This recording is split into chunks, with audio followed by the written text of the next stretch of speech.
Hello and welcome to the Spiritual Solopreneur podcast. Today, my guest is Aya Ghosh. Aya is a consciousness coach dedicated to exploring different dimensions of reality and consciousness for herself and her clients.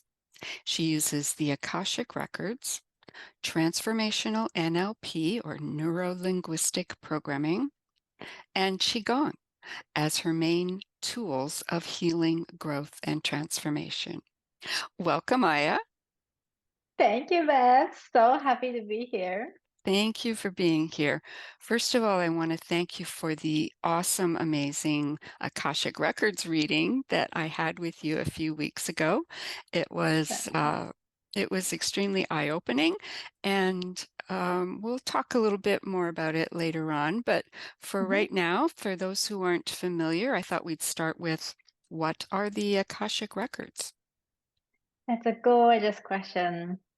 Akashic records are holographic records of everything that happened in the universe in the past, in the present moment, and all the possibilities in the future.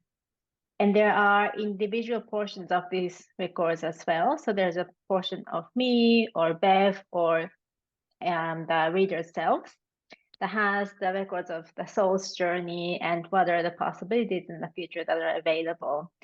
And opening these records is such a wonderful way to access the guides and energetic healing that become available once you request it specifically. So I enjoy reading this for my clients and for myself. Wow, these records can offer a lot. Yes. I've heard that the Akashic records are stored or located in the Pleiades star cluster, which seems oddly specific to me, but I thought I'd ask you, is that a real thing? I'm not sure, to be honest. Okay. Okay. It's like the first thing is like it's not something like a real book, right? So it's not something like that is stored in this library or in a specific place. So I don't have yes or no answer to that. And I'm also much more focused on the pragmatic aspect of how we can use this for ourselves. Right. Doesn't matter And where they are, not really. as long as we can access them. That's, Yes. yeah, that's great. Um, So what do your clients typically come to you with? What kind of issues do you help them with? I think there are two kinds. One is somebody who wants to connect with their higher selves more and more, or connect with their souls, or connect with the universe. So this is sort of like an ascending current. Another is like whenever somebody has a stuck experience in real life, and it can be, unwanted experiences that's not shifting with money or with relationship or with work or pretty much anything in life, they also come to me to shift the experience through the energetic healing with the guys. And in that case, a little bit combined with the traditional coaching session. Okay. So you mentioned that the records show all the possibilities, right? Mhm. So can we access that and sort of pick what we want, what Mhm. possibilities, which way we want it to go in the future? Yes. So I think our responsibility is always to choose.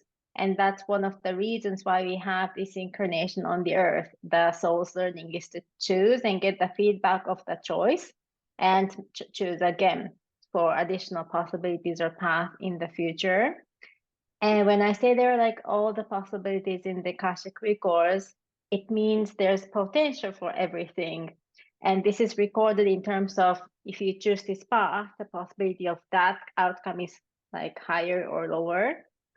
So it's what people are choosing is actually like the specific action or the stance so that they can get closer and closer to the possibility that they want to realize. Okay. So it's not like there's a list of outcomes and you can cheat. Not really. That's too bad. No, I'm kidding. So you also use NLP. Mhm. and QiGong. How do those fit in with your Akashic Records readings? I start with the Qigong. So whenever we access the information from the universe or like from the higher dimension, it's actually very important to be embodied because our body is the sort of like a bowl where we receive all of the information, and our incarnation on this earth is realized through our body. And for example, our intuition is much, much better when we are more and more embodied. And you have greater access to your higher self when you're more embodied as well. And the feeling of relaxation and flow is also really important. And it can be something that can be felt in the body. So for that purpose, I really enjoy combining Qigong with the Akashic Records or NLP that are a little bit more, like outside of the space. Right. So And it's like a meditative state that you kind yes, of get in. Yeah. yes. And NLP goes really well because Akashic Records is a lot, it has more strength around something that is outside of your own life, meaning like ancestral suffering that you might be plugged into, or any suffering that you have carried over through your past lives. And NLP has a little bit higher focus on whatever the beliefs that you created within this incarnation. So it's really, really nice to be able to combine these two so that both layers can be shifted together. Gotcha. So with the NLP, you're addressing patterns that Yes. have been started in this lifetime. So you have access to this lifetime and past lifetimes, combining those things. Yes. Awesome. That's a really great combination. I noticed in my reading, um, you took me on a kind of, it was a little bit of a past life thing, Mm-hmm. and a picture popped into my mind right away. And I thought I was really surprised because I was figuring, oh, this is not going to work. Right. But I accessed a past life from, I guess it would probably have been the early 1900s or something like that. It was like a Mm-hmm. horse and carriage type of.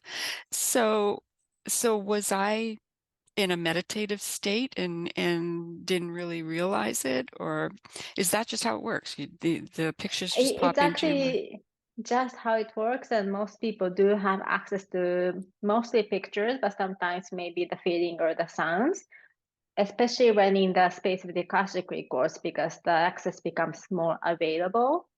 And what I like about the way I practice is that you might be in a more relaxed state, but you're definitely not hypnotized. So, I'm sure you remember being conscious the whole time. So, yeah, you're still making choices and understanding everything that you experience in a conscious state. Yeah, cool. So it's not hypnosis at all. No. Um, so I one thing I really loved about what you had mentioned something about um, that I have had several lives on this planet, and I've also Mhm. had a number of lives on other planets. Is that probably the case for most people? I don't know about the most, because the experiences I have is really with each individual. But I do imagine there are many people who had experiences on the planets or places that are not the Earth, and who have chosen to come to the Earth at this time point because the energy of the Earth is ascending. And I imagine those souls to have decided to contribute to this movement. And I'm sure there are probably some souls who incarnation is more focused just on Earth. Right. Yeah. I mean, I'm fascinated by that because it makes us all ETs if we're if, Yes. if we were. Speaking of the ascension, Mhm. can you tell me a bit more about the reset or ascension or whatever it's being called now from your perspective? What's happening? Mhm. So this is not the information that I received directly from my own guides, but uh, the spiritual practitioners that I'm tuned into and that I trust, most of them are speaking about the earth shifting to the more of a fourth dimension energy from this year. And, combined with the fact that this is the dragon year according to the Chinese zodiac, and the energy of the dragon is arousing. It's like really wavy, like trembling energy. Mm. And so it's a very, very big shift that happened in the beginning of this year. And I do understand that the process will accelerate from right now until maybe 2028, where most of the shift will be complete according to the current timeline that we're on. And I notice in my clients that more and more people are reaching to connect with your higher selves, or wanting to connect with your soul, or understand what the soul's contract was to be on the earth right now.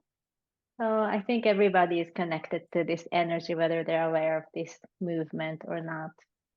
Yeah, and I think more and more people, like you said, are just more interested in, you know, more and more people know about such a thing as a higher self Yes. and guides and so on. And so, of course, yeah, you want to be connected if possible. Um, but I guess guides are constantly talking to you anyway, right? Yes, they are constantly talking to you, but I think people have different receptivity. So some people are more able to listen to what they're saying, and some other people not really. And sometimes it's nice to ask concrete questions, then you get the answer. Exactly. What forms do the answers come in? I mean, some people probably hear actual Mm-hmm. words, or does it come through music or something like that, or the environment? I guess there are It, many mhm. ways, right? There are many ways, and it really depends on the individual. I think some people hear it concretely. Some people more get it as a direct download, so they just kind of know it without hearing it. Some people experience it as some kind of images or visuals. Other people experience it as synchronicity, so they just see things happening, like, oh, I see butterfly every day kind of thing. Mm. Right. Like, so the other night, I usually just glance at the clock Mhm. before I turn the light off to go to sleep. So it said 11:11. And I thought, oh, that's nice, you know. I'm not sure exactly what the significance is, but I think it's good. And Yes. then the next night, the same thing happened. I glanced at the clock to turn the Wow. light out. It was Mhm. 11:11 again, and I'm thinking, oh, will it happen a third time? But it didn't. But hey, I'm not going to be Wow. greedy. That's actually such a synchronicity for me as well, because I was speaking with somebody today who told me that they saw that same number. So now I'm getting curious about it, because this is the second time I hear about these numbers today. Okay, okay. Well, we're going to have to look that up and see Yes, what's going for on with sure. it. Awesome. You mentioned something in my reading too that really intrigued me. So something along the line that there are guides or entities or something like Mhm. that that have influence on Earth that maybe don't necessarily have the highest good in Mhm. mind, that they're kind of looking for power. Can you tell me a little more about who these folks are? Mhm. Um, so I think there are, many kinds, and I do imagine there are like malevolent entities that are kind of looking at the earth. But the ones that I directly deal with are the ones that are attached to people, because it influenced the experience of myself or my clients in a not helpful way, so to say. And what I noticed based on my experience with the clients is that the human embryo has a window of opening when you receive the soul, and it has to make that opening in order to receive the soul, so that it can carry on as a specific incarnation. But I noticed that there are malicious energies or entities who actually want to have this bodily experience for whatever their own reason. And these energies can come in with the soul at the same time because there is an opening there of the physical being. And from the human perspective, one cannot distinguish which part is the soul and which part is not soul, because the receive the receiving of the energy is at the same time. And I do have made a lot of experiences working with the clients to remove these negative energies so that they can experience their soul without any additional flavors. so to speak. And yeah, like other times, I think they're malevolent entities that are attached to the family lineage and that are passed on to the younger ones. And some of them do have like positive intent to help the lineage survive, but not necessarily in a good way. For example, there can be an entity that attached to the ancestor when there was war, and that could have helped the ancestors in a survival kind of situation. But this entity can be passed down to the descendants who are not living in the war zone and can create the recurring survival pattern that's not helping the individual. So, the motivation of those energies are mixed. Some do have positive intentions, but twisted methods that are outdated. Others are a little bit more purely malicious. Right. So, is there any way to avoid having one of these things enter you? Is there any way to, let's say you're Mm-hmm. expecting a child or an embryo, you wouldn't even know, I Mm-hmm. guess. An embryo is there. Is there any way to, I think, when these things are attached when at the stage of the embryo or whatever, I think it's probably very difficult to avoid it unless the human being already has a pretty high vibration, and I would not rule that out. And I also don't see those people in my practice, to be honest.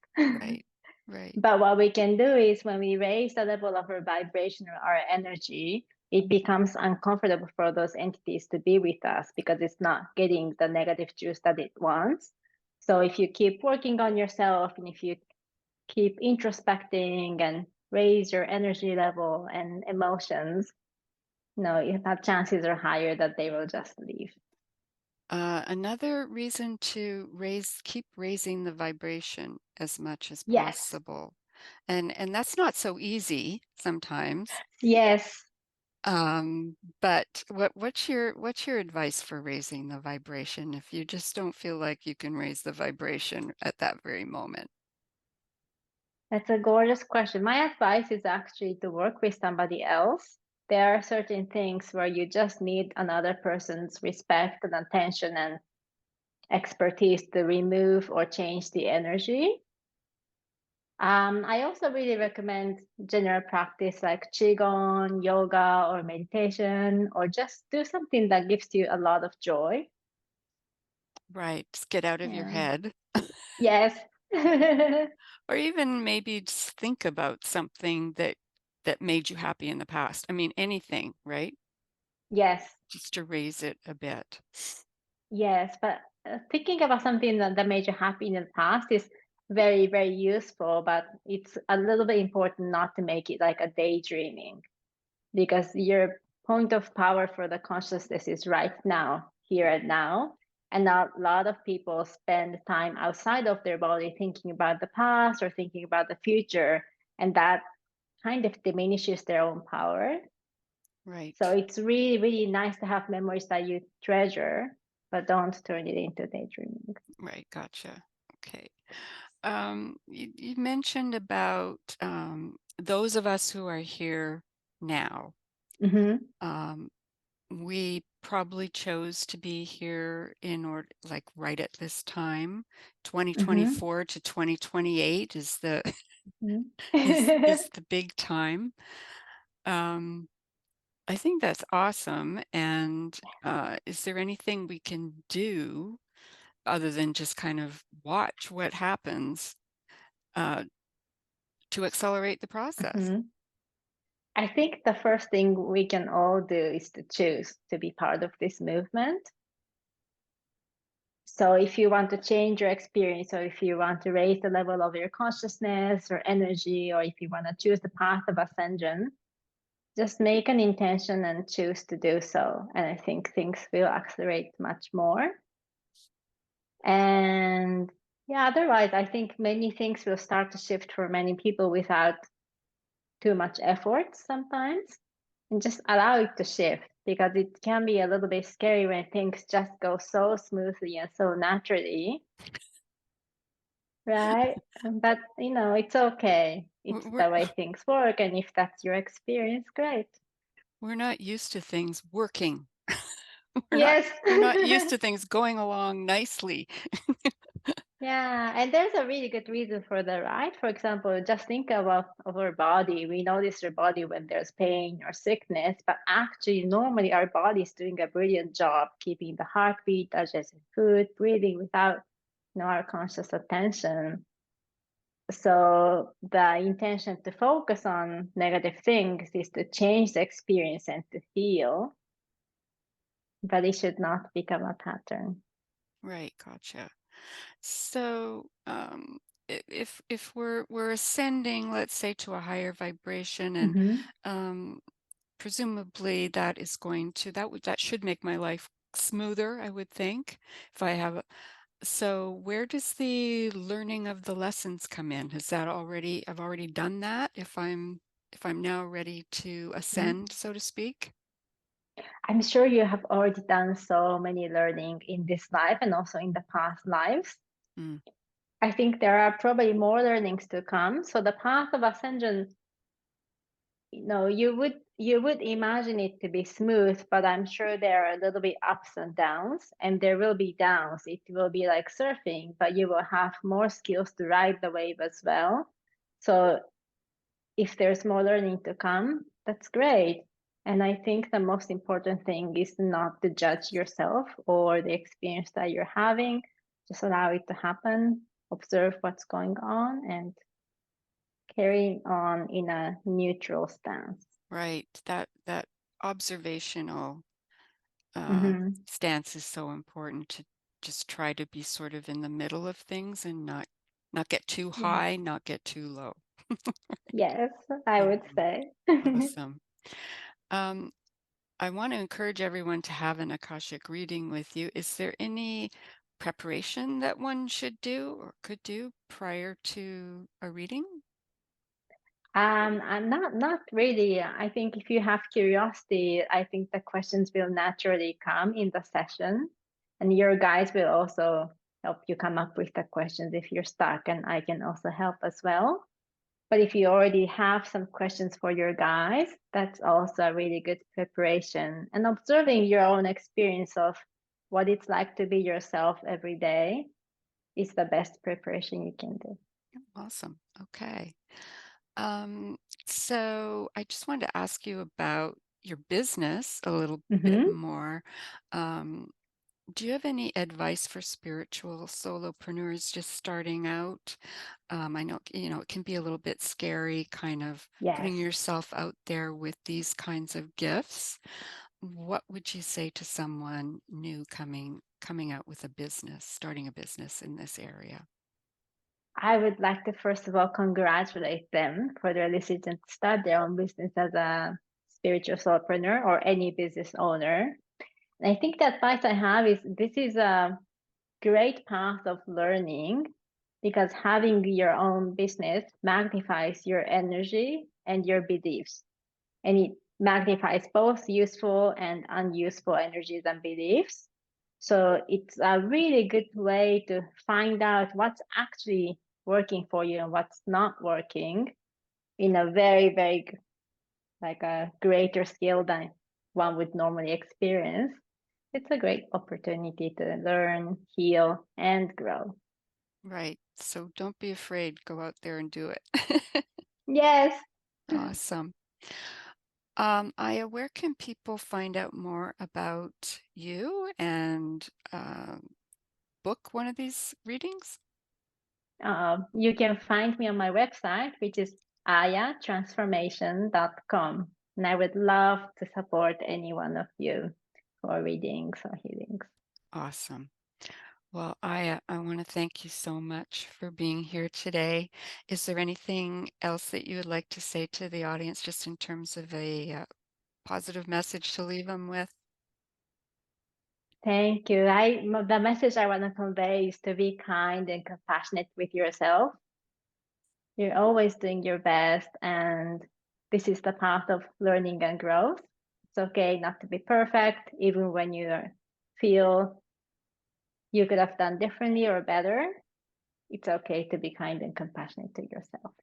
That is great advice and right on for me today as well. So thank you for that.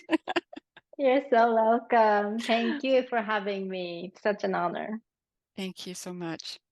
And now I will say until next time. Yes, until next Okay. time. All right. Bye bye. Bye.